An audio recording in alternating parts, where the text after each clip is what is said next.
Bienvenue dans cette vidéo de road trip au Japon où je vais aller au Mont Fuji. Bon, on y est déjà, puisque vous le voyez sûrement derrière. C'est parti, on va tenter un road trip avec ce camping-car que j'ai loué à Narita. Du coup, on revient à mon hôtel à côté de l'aéroport de Narita parce que oui, j'ai oublié de le préciser, mais en fait, je suis là pour le travail, je suis steward et donc j'ai que 3 jours. Bon, ça y est, je suis dans mon hôtel, je suis prêt à... Enfin, je suis pas vraiment prêt à partir, mais voilà à peu près toutes les affaires que je vais prendre. Et c'est parti. Vous savez quoi? J'ai même une petite idée farfelue. Vous voyez ce qu'il y a derrière moi là? Pour ce qui est de l'entreprise Kilo Eleven, elle s'appelle Samurai Campers et elle se trouve à environ 15 minutes en taxi de l'aéroport de Narita. Et moi j'ai de la chance parce qu'à ma grande surprise, elle se trouvait à 15 minutes à pied de mon hôtel. Donc ça c'est l'endroit où il y a tous les vans. Et ça c'est le van que j'ai loué, c'est un Toyota Alphard. Mais si tu veux en savoir plus, j'ai une deuxième vidéo sur le sujet, donc il suffit de cliquer dans le lien de la description. Ok, donc là je suis arrivé ici, ils m'ont demandé de faire un paiement en ligne, ils m'ont demandé mon passeport, mon permis de conduire et la traduction parce que c'est qu'avec ça que je peux conduire ici au Japon.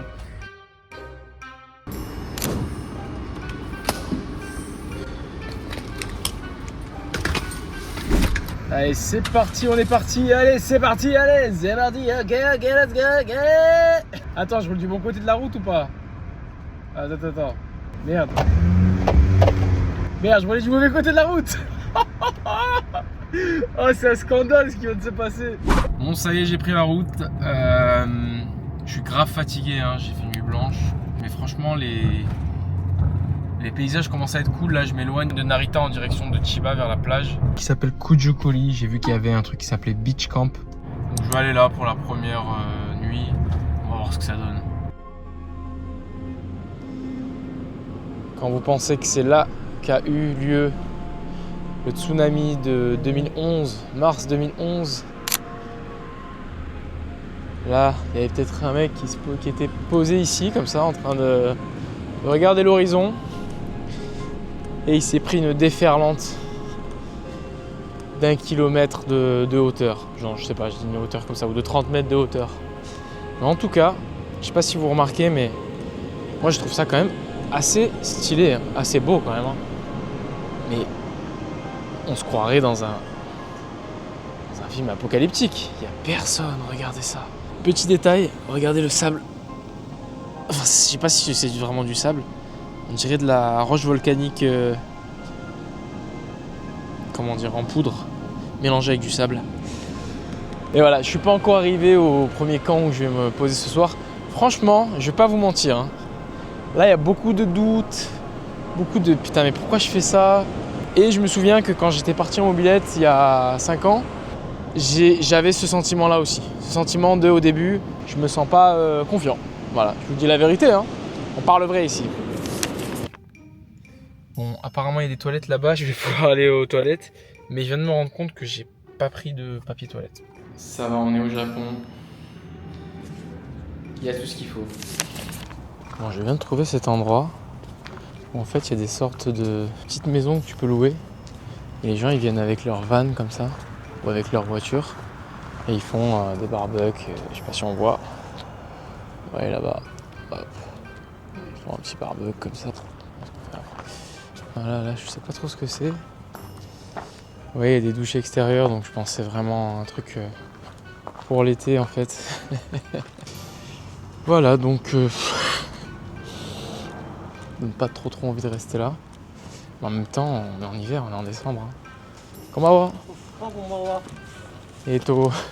Yaっぱり営業中じゃないですよね、ここ。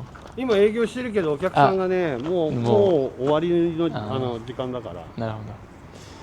そうですね。自分のキャンパーで、なんて言いますか、泊まれるんですか？ここで。泊まれる。キャンピングカー？そうです。キャンピングカー OK。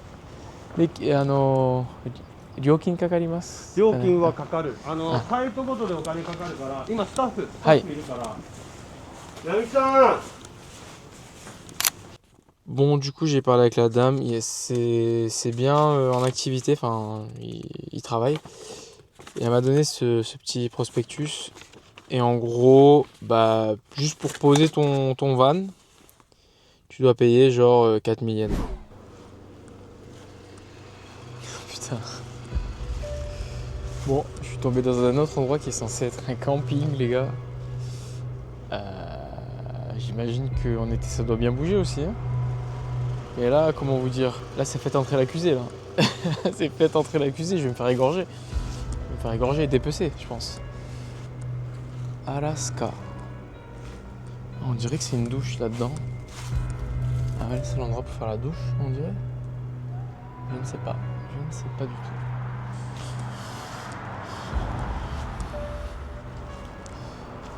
Bon, je vais pas vous cacher que, comme je vous ai dit, j'ai fait nuit blanche. Là, je sors à peine de l'avion où j'ai travaillé. Et là, je crois que je vais finir dans un parking de 7-Eleven. Bon, du coup, première soirée, première galère. Je sais pas où dormir. Et j'ai regardé des vidéos de Rodolphe, parce que je me souvenais qu'il avait fait un road trip. Et je suis tombé sur ça. Quand on fait un road trip en van aménagé, il faut bien trouver un endroit où se garer pour passer la nuit. Au Japon, rien de plus simple. Il existe un concept formidable, c'est les Michi-no-eki. Littéralement, ça signifie la gare du chemin, et il s'agit d'aires de repos avec un parking gratuit plus ou moins grand. Du coup, j'ai regardé sur la carte où est-ce qu'il y avait un Michi-no-eki le plus proche, et j'en ai trouvé un. Donc on va y aller, et on va voir. Et attention, là, je te le dis Rodolphe, si c'est fermé ou quoi que ce soit, je vais te clasher sur tout l'internet français. Parce que c'est beau de vendre du rêve. Hein. Effectivement, je viens d'arriver au Ekinomichi et je vois plein de camping-cars parqués un peu partout. Donc, en effet, j'ai bien l'impression que c'est un endroit pour les camping-cars. Ouais, et je vois des gens qui sont posés dans leur camping-car. Ok, Rodolphe Mies, you are the man. J'ai rien dit. Voilà. Je vais te clasher. Bon, allez.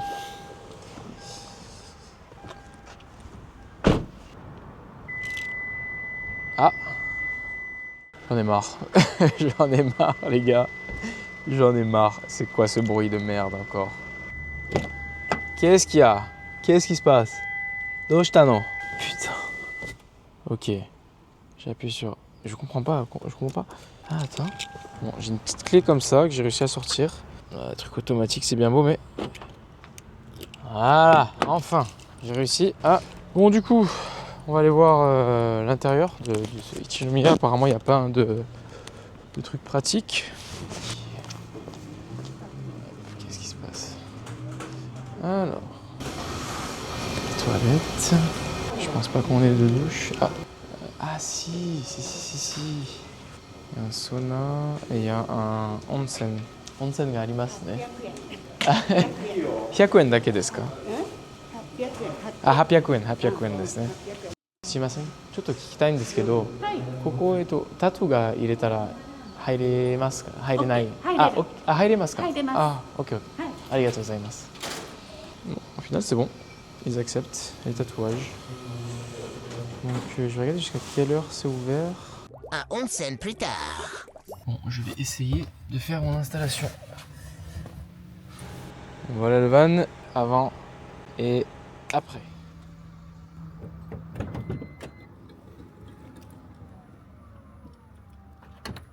Je sais pas comment on fait, mais on va essayer. Ah putain. Franchement, ça va, je trouve. On se sent pas trop mal, quoi. Tac. Ah ouais, franchement. Avec le coussin du Hilton. Voilà, c'est la fin de cette première journée. Merci pour votre visionnage, elle était bien remplie et j'espère que demain sera une belle journée. Bonne nuit. Et bonjour à tous. Voilà comment j'ai dormi au final. J'ai dormi comme un clochard. Avec ma veste. Parce qu'il faisait froid dans la nuit, laisse tomber. Il est quelle heure? Il est 11h du matin. Ça veut dire que j'ai dormi à peu près 12 heures. Là, je vais direction Kamakura pour rejoindre mon pote Manu Et là c'est très agréable en fait de rouler parce que je suis au milieu de la forêt, je suis dans Chiba encore. En fait je vais vers Kawaguchi, donc je vais devoir traverser le pont de la péninsule de Chiba vers Kawaguchi. Et ça à mon avis ça va être joli.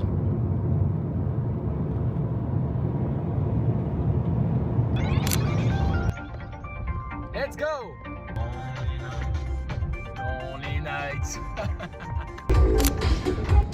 On est où? C'est stylé en tout cas. On dirait qu'on rentre dans un bateau. C'est un truc de ouf, regardez ça. Oh my god. 30 minutes plus tard. Et regardez avec qui je suis. Bonjour la compagnie. Voilà, il vient de rejoindre Manu à Kamakura dans sa maison. Ouais. Et là du coup on va aller dans le onsen préféré de Manu. Ouais, c'est pas mon préféré mais c'est un très bon onsen. Obligé de casser le storytelling quoi, putain. Un onsen plus tard. Voilà l'endroit que mon pote Manu m'a conseillé.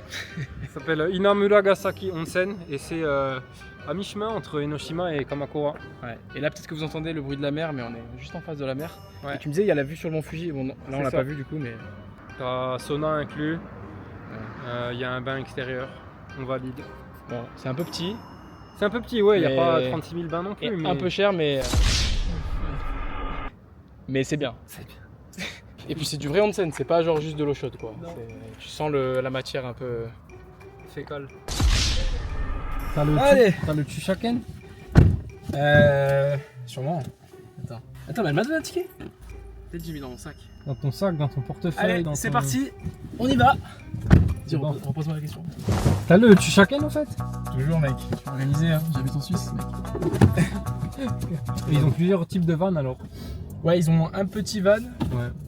Et un grand. Tout petit, comme Rodolphe Méniez. Enfin, pas comme lui, mais je veux dire comme dans sa vidéo. Tu fais plus trop de vidéos YouTube d'ailleurs. Non mais justement j'ai racheté la même caméra que toi parce que j'ai envie d'en refaire, tu vois.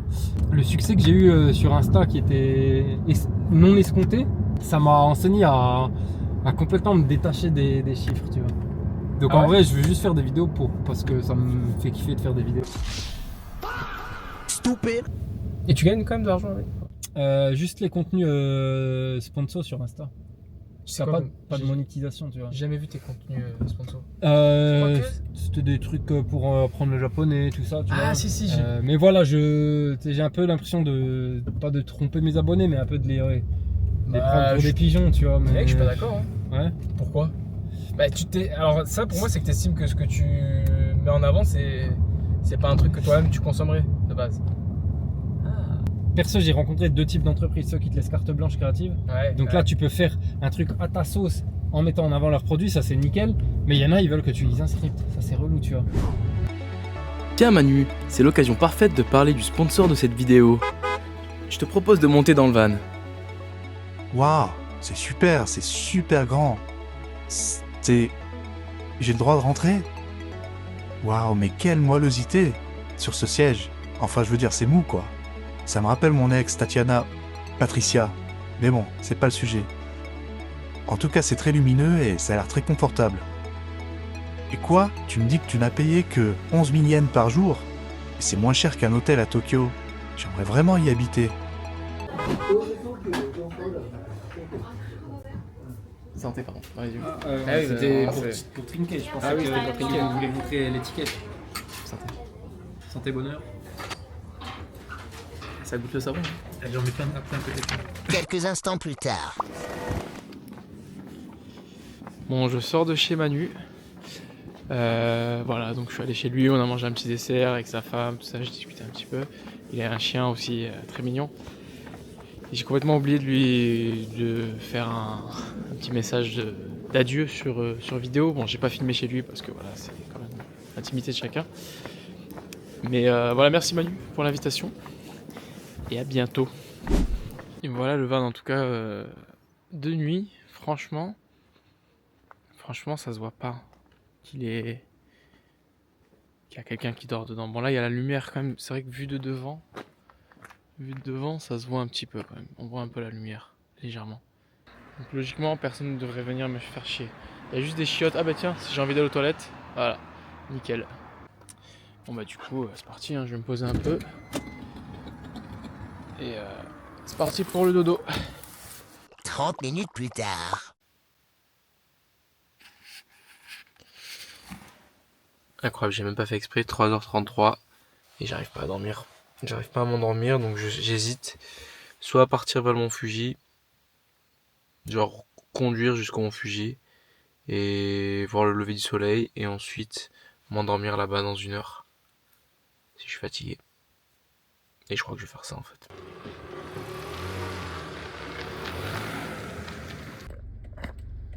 Bon, c'est super, je suis devant le truc devant l'autoroute et il n'y a pas d'entrée normale. Donc je suis baisé, je sais pas comment je vais faire, j'arrive sur l'autoroute, j'ai pas la carte.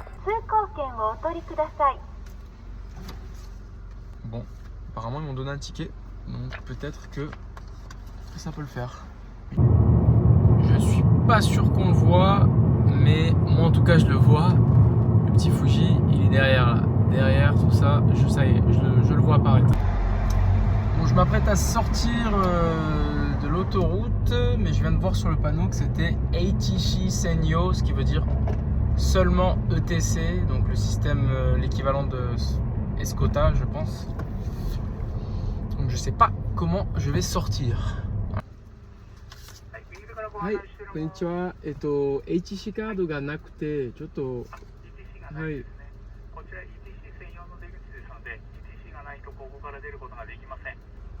別の出口であれば、HC 専用ではないところがありますか？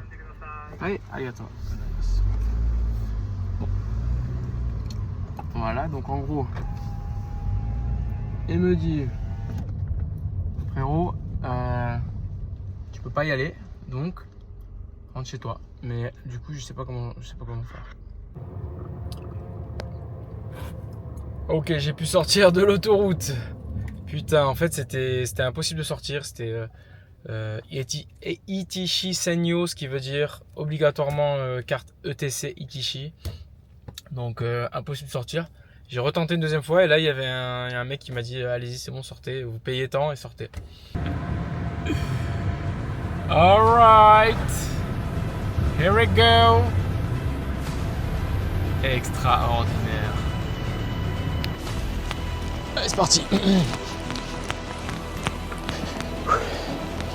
Faut la mériter cette vue. Regardez ça. Damn. L'air est froid. Oh, c'est trop.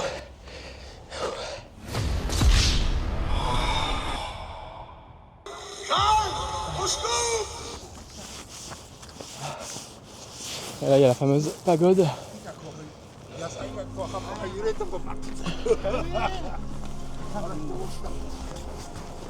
le monde qu'il y a.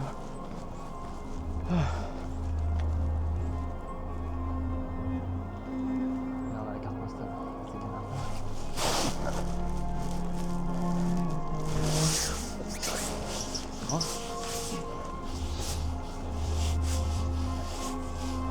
Waouh.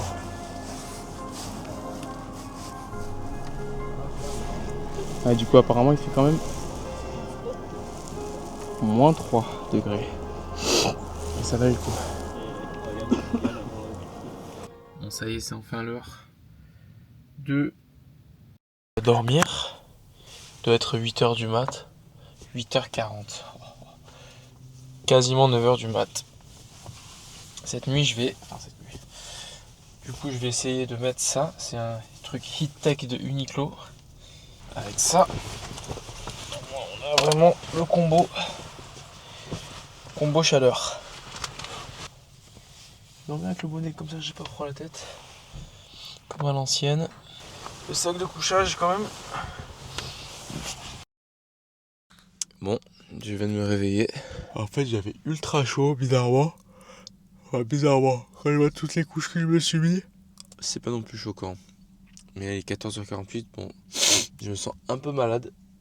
Maintenant, le problème, c'est... Donc, qu'est-ce que je fais? Je rentre en fait, direction l'hôtel. Voilà, et puis ensuite, le trip sera fini. Et demain, je ferai une vidéo de présentation du van, comme ça. Bon bah c'est un échec, hein. Ça fait 1 heure que je suis dans ces embouteillages, j'ai encore un petit moment à passer. J'ai essayé de sortir de l'autoroute, c'était ETC only encore, donc impossible de sortir. J'ai envie de pisser, il n'y a pas d'air de repos. Je pense que je vais m'arrêter au bord de la route et je vais pisser comme ça devant tout le monde, hein, parce que j'ai envie de pisser en fait, je fais comment. Bon, je suis sur l'autoroute à Tokyo et franchement c'est une galère, regardez ça. Il y a 50 voies différentes, ça serpente, c'est un labyrinthe. Regardez toutes les sorties. Comment je sais où est-ce que je dois aller? Et en plus le truc c'est que dès que tu sors de l'autoroute, tu dois re-rentrer et payer 2000 yens à chaque fois. Je me suis trompé de sortie encore. Ça me casse les couilles, ça commence à me casser les couilles. J'ai pris la mauvaise sortie, je suis tombé dans... Je suis reparti sur l'autoroute, j'ai repayé 20 balles. Mais en fait, faut pas... Excusez-moi, on va se calmer. Mais alors, plus jamais, tu me vois prendre la voiture à Tokyo. L'autoroute au milieu de Tokyo, c'est un pont. C'est sur un pont. Il y a 50 voies différentes, 50 panneaux. Ah, mais c'est impossible en fait. C'est impossible de trouver ça. Ça y est, j'arrive à l'hôtel d'écrou et je vais garer. J'ai vu qu'il y avait un parking ici à 500 yens.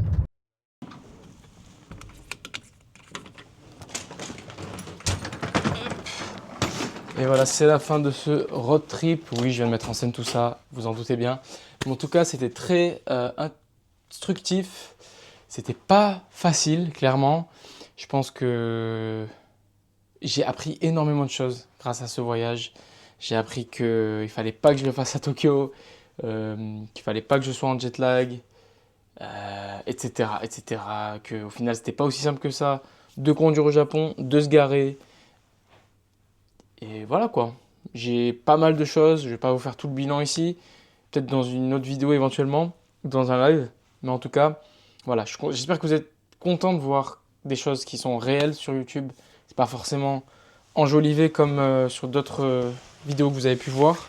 Et c'est ça aussi que moi je déplore. C'est de faire croire que tout est beau, Instagram, les belles photos au bord du lac, avec le mont Fuji derrière, ou je ne sais quoi, ou au bord de la plage, sur la Côte d'Azur. En vrai, tu dors sur un parking, tu vois. C'est pas ce qu'on veut nous faire croire. Bref.